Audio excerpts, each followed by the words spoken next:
Salut les créateurs, aujourd'hui test comparatif entre 4 caméras qui n'ont jamais été testées sur YouTube. C'est totalement faux puisqu'il existe plein de tests comparatifs entre ces caméras, mais je voulais tester ça par moi-même pour voir laquelle correspond le plus à mon besoin et voir aussi laquelle correspondrait le plus à votre besoin. C'est ce qu'on va essayer de voir dans cette vidéo. Donc vous avez ici la DJI Osmo Action qui vient de sortir au moment où je fais cette vidéo, la RX0 Mark II qui n'est pas très vieille non plus. Ensuite, la GoPro Hero 7 qui elle est un petit peu plus vieille, mais pas si vieille que ça non plus. Et ici, la Sony FDR X3000. Elle est un petit peu plus vieille, elle date de 2016, mais il paraît qu'elle a toujours son mot à dire.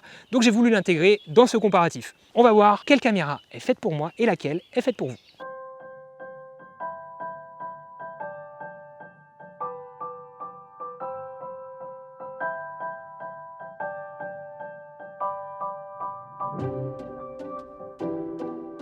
Alors je ne vais pas vous faire un descriptif complet des caractéristiques de ces caméras dans cette vidéo, c'est pas le but, il y a déjà plein de contenu sur internet et sur YouTube à ce sujet-là. Je vais juste vous rappeler ici les différentes définitions, résolutions qu'on peut avoir avec ces caméras. Donc sur la X3000 qui est la plus ancienne, elle propose de l'Ultra HD, j'allais dire 4K mais c'est de l'Ultra HD, donc 3840 par 2160. De l'Ultra HD jusqu'à 30 images par seconde et de la Full HD jusqu'à 120 images par seconde. C'est celle qui va avoir le moins de possibilités à ce niveau-là, étant donné qu'elle est plus ancienne, encore une fois elle date de 2016.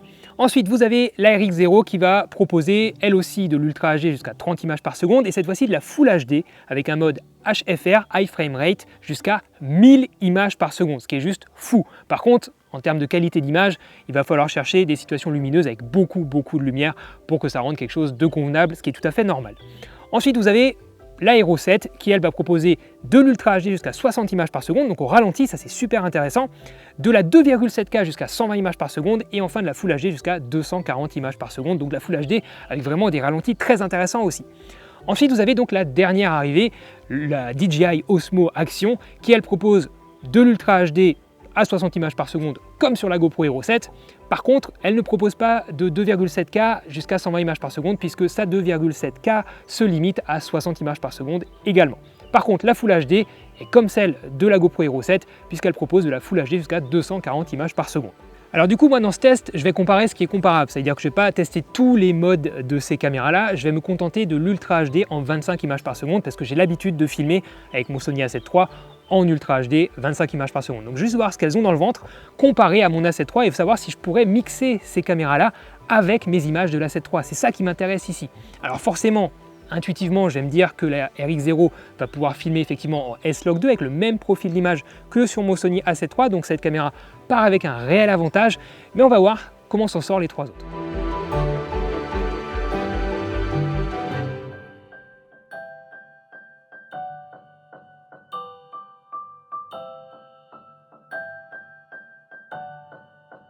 Alors l'idée ici, ça ne va pas être de comparer ces caméras en situation de sport ou de sport extrême, parce que vous êtes nombreux à avoir par exemple une GoPro et à l'utiliser tout simplement pour vos vacances comme première caméra. Donc ce que j'ai envie de tester ici, c'est ça, c'est savoir si avec une de ces caméras, on peut juste la glisser dans sa poche, la dégainer rapidement, facilement et l'utiliser pour des projets de voyage artistiques, peut-être pour mixer ces images-là, comme ça va être le cas pour moi avec des images d'un Sony A7 III, ou tout simplement faire un court-métrage entièrement avec la qualité que proposent ces caméras. Donc pas de gimbal ici, parce que ce serait trop encombrant. Vraiment, l'idée, c'est d'avoir juste ça dans sa poche et savoir si elles peuvent se débrouiller par elles-mêmes. Donc j'ai juste un petit rig comme ça qui va me permettre de réaliser mes prises de vue de façon relativement smooth, mais ensuite on va se fier à la stabilisation interne. Alors justement, cette stabilisation, quelle est-elle ?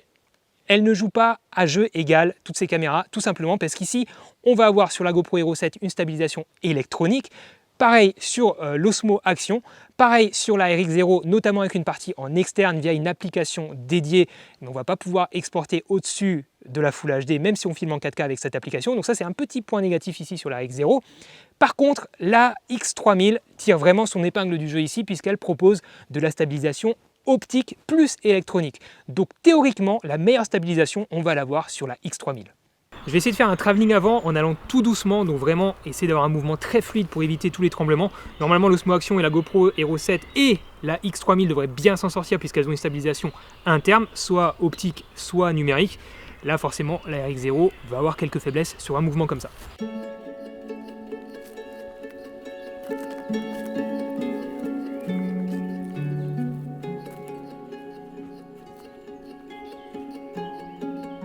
Sans grande surprise, c'est la X3000 qui l'emporte ici avec sa stabilisation optique. On a presque l'impression d'être sur un gimbal en faisant un petit effort supplémentaire.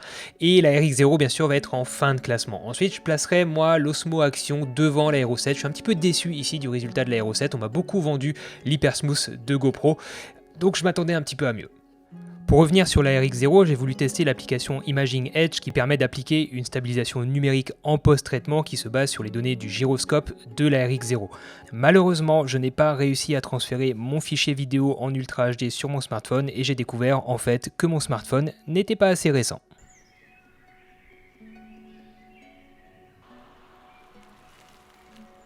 Alors ici j'ai envie d'utiliser le tronc comme premier plan avec les feuilles ici pour venir faire un mouvement de caméra comme ça et révéler donc mon bâtiment qui est derrière. Là la RX0 va avoir un petit avantage puisqu'elle a une focale plus serrée et du coup je ne vais pas voir ce qui est à droite et à gauche du plan. Alors bien sûr sur l'Osmo Action, la X3000 et la GoPro, on est sur des action cam, donc on est en mode fisheye très large, c'est le but des action cam bien sûr. Mais là je voulais voir si je pouvais donc réaliser un petit court métrage qui n'a rien à voir avec du sport avec ces 4 caméras là.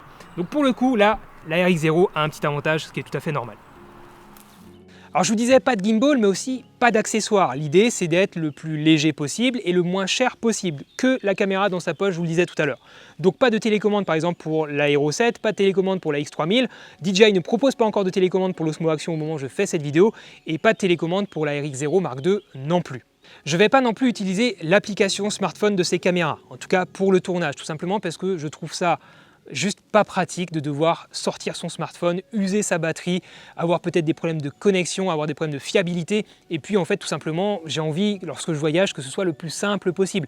Même peut-être laisser mon smartphone dans mon sac à dos ou à l'hôtel si je le souhaite. Donc vraiment que la caméra soit au maximum autonome. Là normalement toutes les caméras devraient bien s'en sortir sauf une. C'est la Sony X3000 qui n'a pas de retour vidéo ici. J'ai juste un écran pour voir les paramètres de prise de vue, mais je ne vais pas pouvoir voir ce que je filme, je ne vais pas pouvoir maîtriser mon exposition et ça va être un vrai problème. Je ne vais pas pouvoir non plus dérocher ce que j'ai filmé, savoir si c'est bien ou savoir s'il faut que je refilme. Donc gros point négatif ici pour la X3000, je vais totalement filmer à l'aveugle les prises de vue avec cette caméra.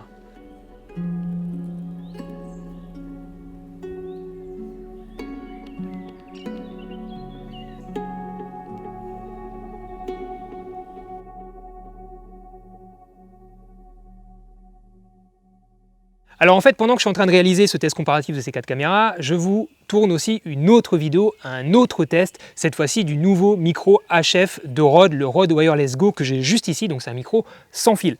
Avec ce micro sans fil, en fait, je vais essayer d'enregistrer des bruitages, tous les sons d'ambiance et de bruitage de la vidéo, en fait, du petit court-métrage que je fais donc pour comparer ces 4 caméras. Donc là, par exemple, j'ai un volet, un vieux volet qui fait beaucoup de bruit. Voilà, comme on peut l'entendre. Donc tout à l'heure, je vais enregistrer vraiment le son de très près avec ce Rode Wireless Go et je vous montrerai donc dans l'autre vidéo toutes les techniques que j'ai pu utiliser pour ces bruitages. En tout cas ici, pour filmer ce plan, tout ce que j'ai à faire, vu que je veux un petit mouvement, vu que je veux du son, il faut qu'il y ait un mouvement sur le volet. Donc ce que je vais faire, c'est que je vais balancer le volet et je vais juste filmer tout simplement la fin du mouvement.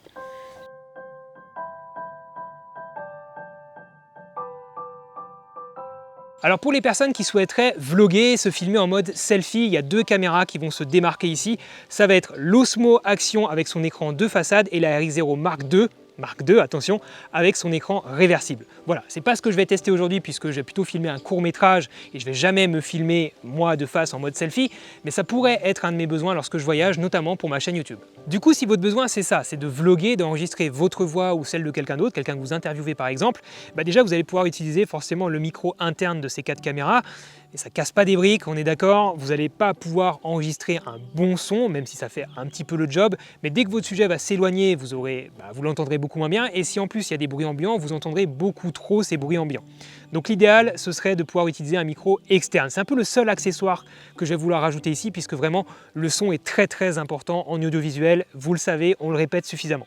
Donc là, le micro, comment je vais pouvoir le brancher sur ces 4 caméras?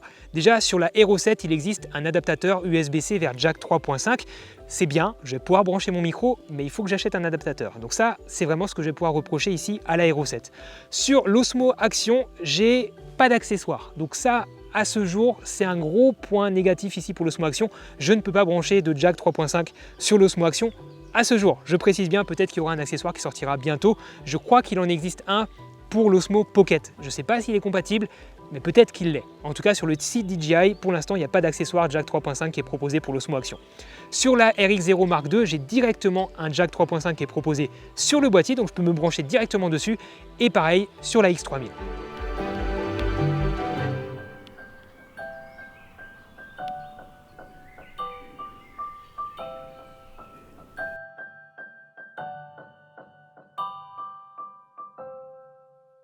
Alors là, j'ai envie de filmer un rucher, donc il y a plein d'abeilles et on vient en fait d'enregistrer avec le Rode Wireless Go, du coup, le bruitage des abeilles. Mais on retourne au combat, on les a un petit peu dérangées, on va essayer de ne pas les déranger trop longtemps non plus, mais on y retourne tout simplement parce que j'avais pas pensé filmer ce rucher, je viens de le voir. Donc on va juste faire ça. On va devoir se rapprocher à nouveau un petit peu des abeilles et après, promis, on les laissera tranquilles, mais en tout cas, j'ai un beau bruitage normalement du rucher. Alors pour ce plan, j'ai envie de réaliser un travelling avant aussi, mais cette fois au ras du sol. Donc j'ai juste retourné les caméras et je retournerai tout ça en post-traitement. Il n'y a rien de bien compliqué ici. Mais au moins je vais pouvoir me faufiler dans l'herbe et ça devrait être pas mal. On devrait avoir du coup de nouveau des premiers plans.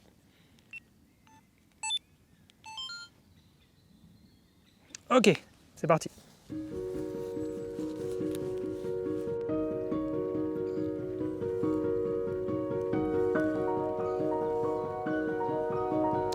Le gros problème, c'est pour cadrer, donc je pense que je suis un peu trop en hauteur. Donc je vais me mettre comme ça.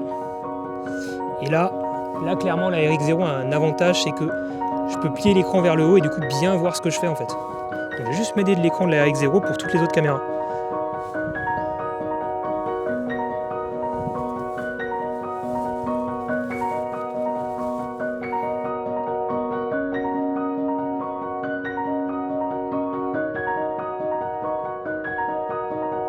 La GoPro et l'Osmo Action disposent d'un mode qui repère automatiquement si votre caméra est à l'envers et adapte ainsi le sens du fichier, ce qui vous évitera de le faire manuellement en post-traitement comme ça peut être le cas avec les deux autres caméras. En fait, la X3000 propose également ce mode, mais il faudra le configurer manuellement sur le terrain, donc y penser. Et concernant la RX0 Mark II, j'ai fouillé les menus et j'ai pas trouvé cette option. Alors là, l'idée en fait, c'est d'être statique le plus possible à une main tendue, donc je commence à trembler. Du coup, on va bien pouvoir voir le travail de la stabilisation des 4 caméras.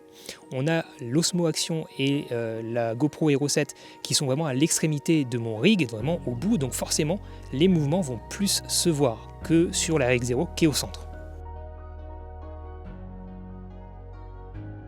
J'en profite rapidement pour remercier les personnes qui m'ont prêté ou envoyé ces caméras. La GoPro Hero 7, merci à toi Pascal qui est un abonné qui me l'a prêté depuis 3 semaines, merci pour ta patience. La X3000, merci à toi Guillaume qui est un abonné aussi et qui a aussi une chaîne YouTube. La RX0 Mark II, merci beaucoup à Sony et l'Osmo Action, merci beaucoup à Studio Sport. Pour l'ensemble de ces prises de vue, j'ai essayé de paramétrer les 4 caméras de la même façon en termes de profil d'image. En gros, j'ai cherché leur profil le plus plat possible, donc le moins de contraste et le moins de saturation possible pour pouvoir gérer tout ça en post-traitement lors de l'étalonnage. Donc sur la GoPro Hero 7, je suis en ProTune Flat, sur l'Osmo Action, je suis en Dessiné Like, sur la X3000, je suis en profil neutre, j'ai rien trouvé d'autre, donc je suis juste en profil neutre et on verra ce que ça donne, parce que là j'ai pas d'écran pour vérifier comme je vous le disais. Et sur la RX0 Mark II, je suis en S-Log 2, merci Sony, j'ai mon S-Log 2 que j'ai pu paramétrer comme sur mon A7 III, comme sur mon A6300 par exemple, et je sais que si j'utilise cette caméra en S-Log 2 avec mon A7 III en S-Log 2 aussi sur un seul et même projet, les images vont matcher et en étalonnage ce sera beaucoup plus facile. Donc ça c'est un vrai point positif pour moi sur la RX0 Mark II. Autre différence notable, c'est la taille du capteur. La RX0 Mark II a un capteur d'1 pouce. Donc théoriquement, on devrait avoir une bien meilleure qualité d'image ici sur la RX0 et on devrait avoir aussi une meilleure montée en ISO en basse lumière.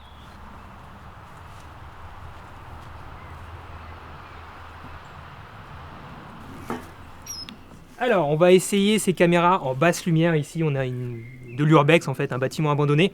Donc on va voir, là j'ai passé toutes ces caméras bien sûr en manuel, j'ai essayé de maîtriser leurs ISO, maîtriser la vitesse d'obturation. L'ouverture est fixe sur ces 4 caméras, elle ne va pas bouger. Elle est à f2.8 pour l'Osmo Action, la GoPro et la X3000 et à f4 ici pour la RX0. Donc il va falloir que j'augmente un petit peu plus mes ISO à vitesse d'obturation égale bien sûr sur la RX0 pour pouvoir compenser et retrouver la même exposition que sur les 3 autres caméras. Mais la RX0 est aussi la caméra ici qui va pouvoir monter le plus en ISO et normalement avec la meilleure qualité. On peut monter à 12 800 ISO ici sur la RX0, seulement 3200 sur l'Osmo Action, 6400 sur la GoPro Hero 7, à voir si la qualité est au rendez-vous quand même. Et ici, sur la X3000, je ne peux pas accéder au réglage des ISO. J'arrive pas à paramétrer cette caméra en manuel. Et en plus, je n'ai pas d'écran pour voir ce qui se passe. Donc c'est vraiment très handicapant. Surtout ici, en situation de basse lumière, je dois faire entièrement confiance à l'automatisme de la caméra. Voilà, donc j'ai paramétré tout ça en manuel, comme je vous l'ai dit, avec des paramètres un petit peu différents pour avoir normalement à peu près la même exposition.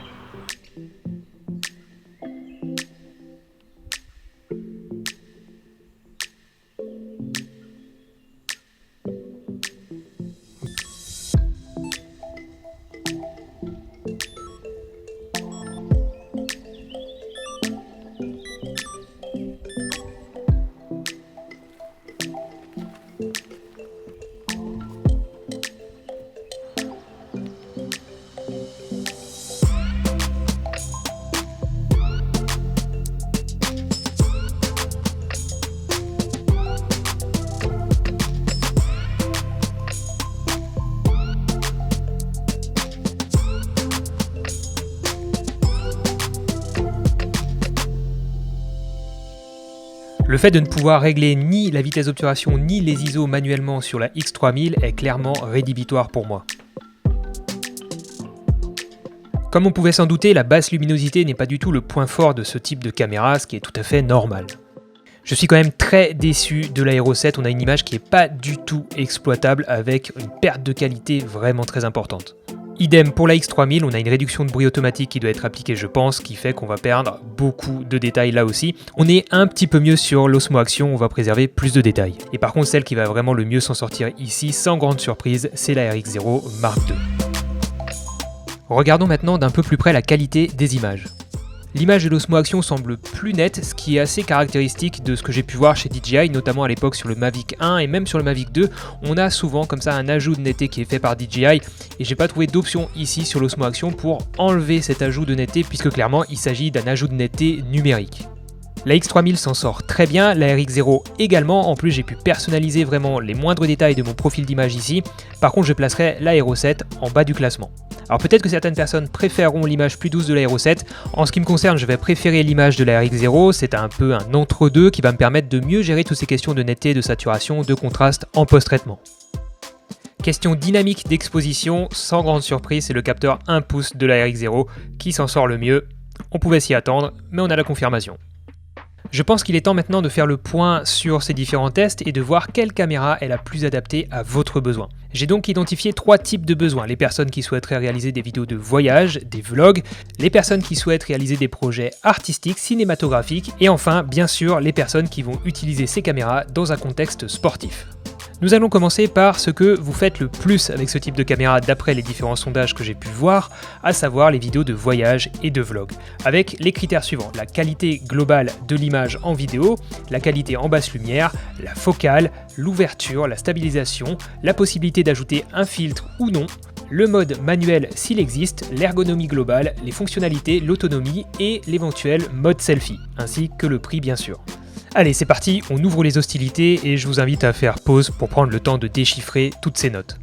Si on fait les totaux, ce sont l'Osmo Action et la RX0 Mark II qui vont se démarquer, notamment grâce à leur mode selfie. Les faiblesses de la RX0 seront bien sûr la stabilisation et l'ouverture maximale de son diaphragme, limitée à f4. Par contre, elle sera meilleure en basse lumière quand même, grâce notamment à sa meilleure montée en ISO. Passons à mon classement personnel du coup, qui va pas forcément se baser sur ces notes. Malgré son prix beaucoup plus élevé, je vais préférer partir sur la RX0 Mark II pour ce type de besoin, car je vais pouvoir plus facilement l'utiliser en parallèle de mon A7 III, notamment grâce au profil S-Log2, mais encore une fois, c'est très personnel. Passons maintenant à un autre besoin, celui de la réalisation artistique cinématographique. Peu de choses vont changer ici, mais quelque chose d'important quand même est à noter, c'est la focale. On est effectivement sur des focales très larges, fisheye sur la GoPro Hero 7 et l'Osmo Action, et pour un rendu cinématographique, je vais préférer largement le rendu de la focale de la RX0 ici.